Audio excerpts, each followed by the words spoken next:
gosh, so awesome!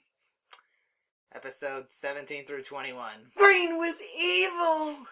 Parts 1 through 5. Yeah, we did just sit there for 2 hours watching them. Yes! Yes! Tommy is awesome! And to anyone who says otherwise, yes! Easy. Well, before that, just point out this new camera. Supports external microphones. So if we sound a little bit better, it's all for you guys. It's thanks to you. Thanks to you guys supporting, I was able to afford this. And one of you left a comment on my channel saying I should allow donations. That won't be necessary, but thanks. We appreciate the concern, and we're thankful for you guys caring enough about our video content to let us know. Well, let's get at it. First one was called Out of Control. And boy, did that kind of just sum up... Really, that just sums up the entire series. Because part 1 is an incredibly strong start to this arc. Tommy's introduced as the new kid who's in this karate tournament against Jason, so right off the bat, you know his skills are on term with Jason's. Right, and they have kind of this whole... They really do establish the Red-Green Ranger rivalry. Which was mostly established by fans as well. Well, maybe not so much by fans, but they just kind of noticed what was already being established. Because it works really well. Yep. Well, plot. Do I really need to say it? New kid Tommy, and Rita decides to possess him to make him his evil her evil Green Ranger. And, basically, the next 4 episodes is him whooping Power Ranger ass everywhere.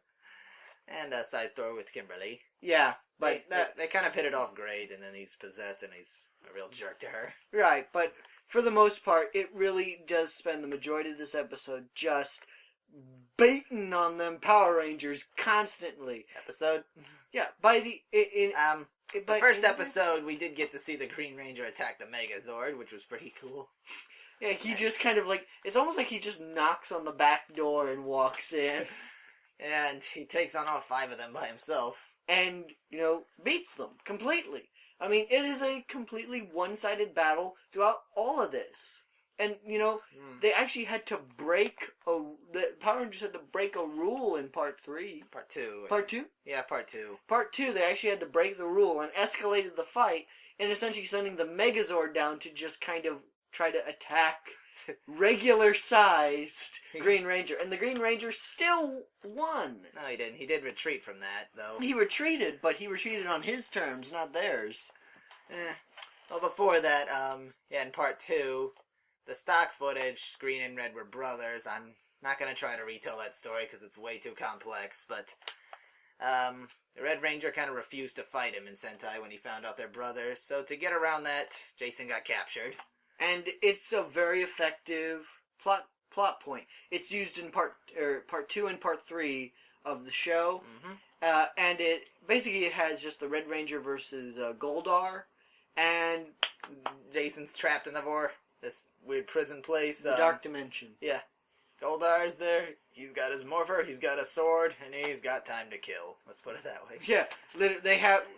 Basically, it could be summed up in, alright, Red Ranger, we've got an episode and a half to kill, so I'm just going to spend all this time talking about how awesome I am, how superior I am to you, and then I'm just going to try to play hide and seek with the tip of my sword. Although, he did say Rita gave Jason to him as a gift for service. I mean, talk about talking down to someone. Yeah. Well, but it works effectively. There are several good, cliffhangers, which are the key to any good arc. First episode especially, and the 4th one, both had really dark cliffhangers there. But I'm having to think, when this episode first came out in 93, how did people react to it? Tommy was instantly famous. Everyone looked up to him, and they loved his key-eyeing. Yeah, I mean, Tommy is, as I said before, he is my favorite Power Ranger. We're not saying he's the best. No one leave nasty comments defending yours, please. Oh, dude, I don't care. He's the best Power Ranger. Oh, boy. I don't care. That's Phoenix Entertainment, by the way. Yeah.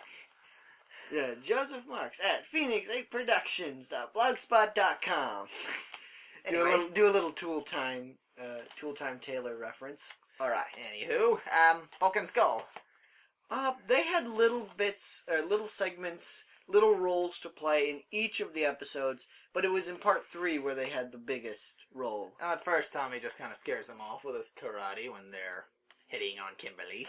Kia! Ya! Ya! He doesn't hit him, he just scares them away. It's like, Yeah, you really want to mess with me? You know, speaking of showing off, when they did call the Megazord to scare off Green Ranger, it went like this. Like, what? Yeah, it kind of had that whole, what you gonna do? Yeah. Stock footage for there was actually the Megazord acting on his own. Yeah. But, yeah, they're not alive in our version, so that's... Yeah, but they used it effectively, even if it broke one of the rules. It was literally an act of desperation. You could hear it in Zach's voice, which is another point, the acting. Yeah, the acting in this is, you know, in the first couple of episodes, the main cast were trying to get into their cycle. This one, everyone was strong. Everyone turned in great performances. Jason has this conversation at the end of part 1. That's the beginning of part 2. At the beginning of part 2, he's having this big, huge fight with a punching bag. Well, he's hitting a punching bag, Zach's there, and he's just really, really frustrated. And he's wailing on that thing, and, you know, there's plenty of strong emotions, and it works very, very well. Basically keeps saying, I just wish I could get that green guy in my hands. And it feels realistic. All of these characters feel, and, like, basically, the episodes never let down on these guys. Throughout all 5 episodes, it's always getting worse and worse and worse. And it's only until about halfway through the 5th episode, the final one, the final part, when they actually start to get some good things happening for them. Yeah, I mean, right from the beginning, Tommy doesn't just beat them in a fight. He trashes the command center and sends Zord on to who knows where. Right. And gives Alpha a virus. And Alpha doesn't really improve on that throughout the remainder of the episode. Only later on does he actually get like a complete booyah moment.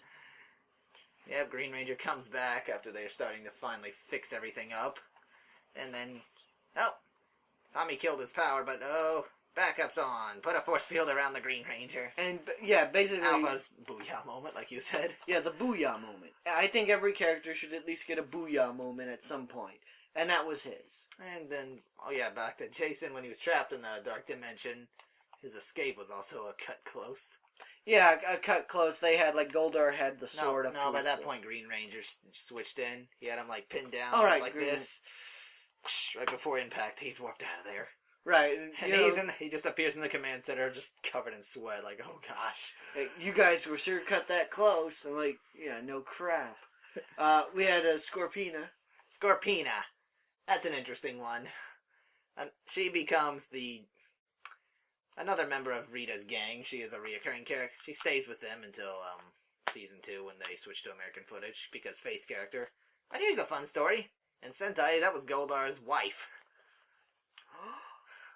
Her name was Lammy. Lammy? Yeah. I like Scorpina better. Lami. Well, Goldar was like Griffin something. It's whatever. All right. She's a pretty good fighter, just like Goldar. When grows, turns into a scorpion monster. So yeah. now they've got 2 people to back up the monsters for future. Yeah. Not only that, but at one point there are the Power Ranger Zord is going up against 3 grown creatures. You know, going up against Goldar, Scorpina, and the enlarged Green Ranger. Yeah, he was so... Oops. He was a little disappointed by that. No. I was like, no! Where is the Dragon Zord? That Dragon Zord, man, when that finally appeared in part 5, yeah! Because that is the coolest Zord ever! Heavily inspired from Godzilla and Mechagodzilla. Yeah, it is totally Mechagodzilla. There is no way around that. It even comes from the water. Yeah, it comes out of the water through the factory district. It looks like it's about to attack Osaka. Okay. It kind of did.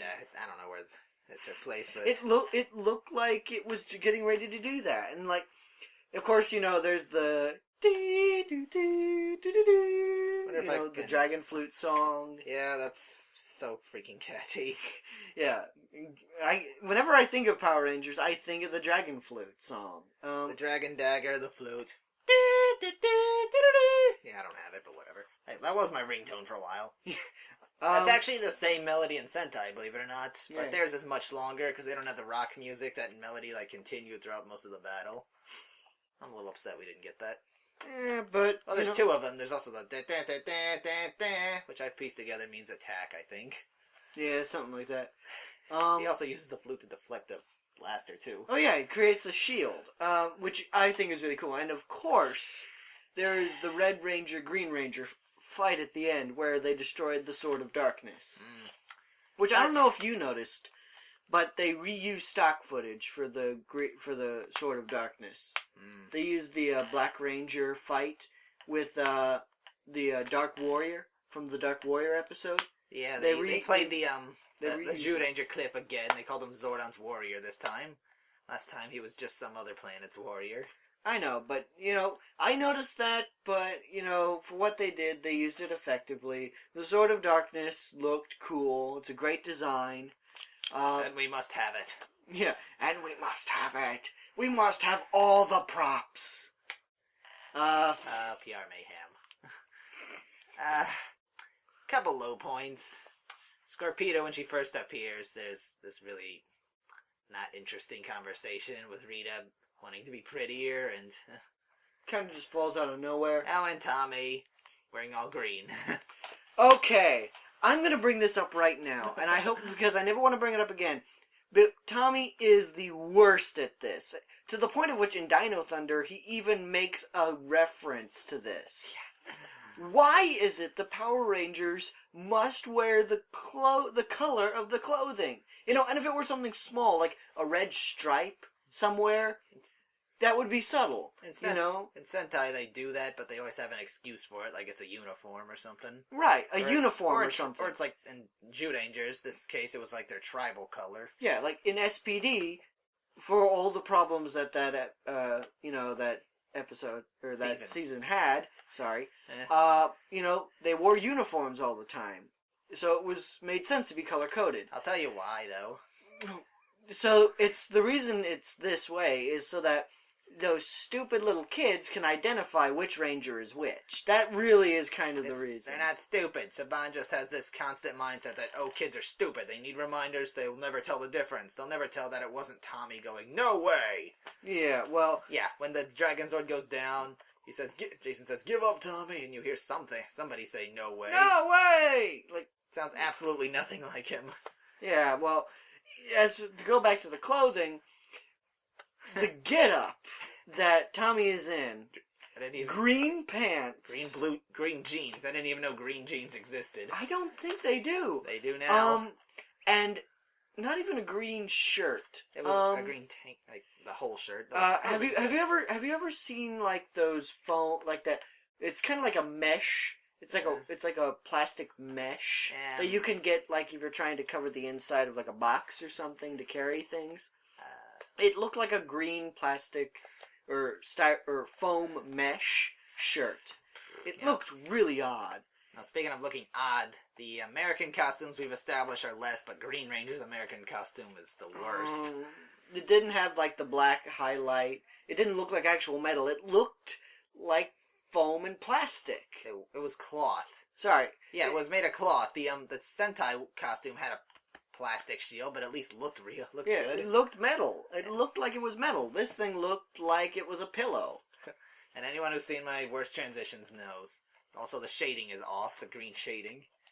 Well, at least it matches. Well, and, Oh, the power coin. Yeah. Oh, the power coin, it had those hinges on it. That was funny. Oh, Tommy playing with it when he was unmorphed was kind of funny. Kind of doing that West Side Story thing, or... Made Bulk and Skull, did something to their feet, made them run into a dumpster, and captured Jason with it.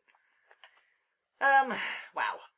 We're all over the place. Yeah, but but overall, as far as, the first arc that this show has ever had...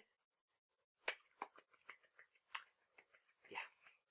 It's 5 episodes. It's Someone complained that's long, but it was actually No. it was actually 6 in Sentai, believe it or not. And here's the thing. Even if it felt like 5, it never felt long. I was constantly excited to see more. They paced it perfectly. The few short things that they had that made no sense were, very quick. Or they went by quick and they were gone, and then it went back to focusing on what's really important. The acting is not only above par, but almost, almost perfect in many ways. Oh yeah, we did. Speaking of sort of overacting, we did forget something. Part 3, Bulk and Skull in the bus. Ah, the bus. Basically, he thought that was brilliant. I'll tell you right now. Yeah, I've waited for a chance to have Bulk and Skull actually contribute meaningfully to the plot overall. And in this episode, they finally did. They were in a hostage situation. And, it was natural, it worked effectively, and it was genuinely suspenseful. I mean, I know they weren't going to kill anyone because this is Power Rangers. You never say the word death in Power Rangers. Not until Lost Galaxy, at least. Right. Yeah. Kendricks.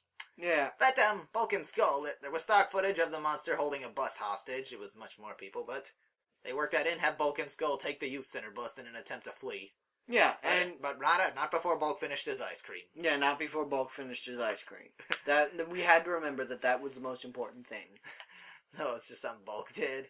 Everyone's evacuating because the building's coming in. He's like, I haven't finished my ice cream yet. Then a girder falls on in front of them. Like, I finished my ice cream. I finished it. Go. Alright, so again, as I was saying, acting, great. The pacing and the narrative, beautiful. It's well done. I'm really excited that Tommy has finally joined in with us. We'll be able to follow in with the rest. So, as far as rankings go, would you like to go first, or shall I? This is one of the things that are never forgotten in Power Rangers. For that, you gotta give it the perfect 5 out of 5. You know what? I want to give it a 5 out of 5. I really do. But he just could not stand the Green Ranger costume. No. But this is the Green Ranger. This is the original of the originals. All seasons add a 6th Ranger. Usually. Or a 4th or like a 5th Ranger. For the ones that where it's 3 Rangers. The extra Ranger. This wasn't technically the first in Sentai, but it was sort of the real first, because before they had 2 seasons with one that appeared on one episode. This was the first with its own mech, and after it was so popular it became a staple. Right, and for Power Rangers, this is the start of a tradition. And not only did it start it, in my opinion, it probably did it the best out of all of them. I mean, even today, every season, the extra Ranger's the one thing I'm always looking forward to. Yeah. And, the extra mechs, the extra Zords, things like that. Yeah, when Dragon Zord, he gets control, we got a new mech. Dragon Zord in fighting mode. Which looks really cool. It has a spear. Yeah.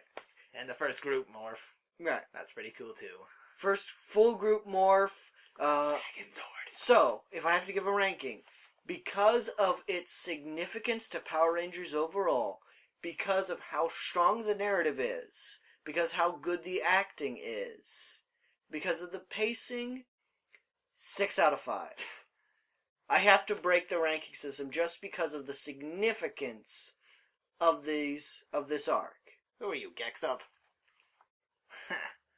No. That's his thing. Whatever. Well, it was. But, will it top that? I don't know. This is the only vlog for that week because, shoot, this week. It took us 2.5 hours to watch this one arc. Okay. What's next? I don't know. The Trouble with Shell Shock. What? The Trouble with Shell Shock is the next one. It's, Tommy, well, here's one question. Do you think next season we'll be able to top this with the White Light? We just might. We just might. Maybe. That one's only 2-parter, though. Yeah. But until then, we shall see you guys next time on Two Guys with Hats on It's tailtime.net. Alright. See you guys. Bye.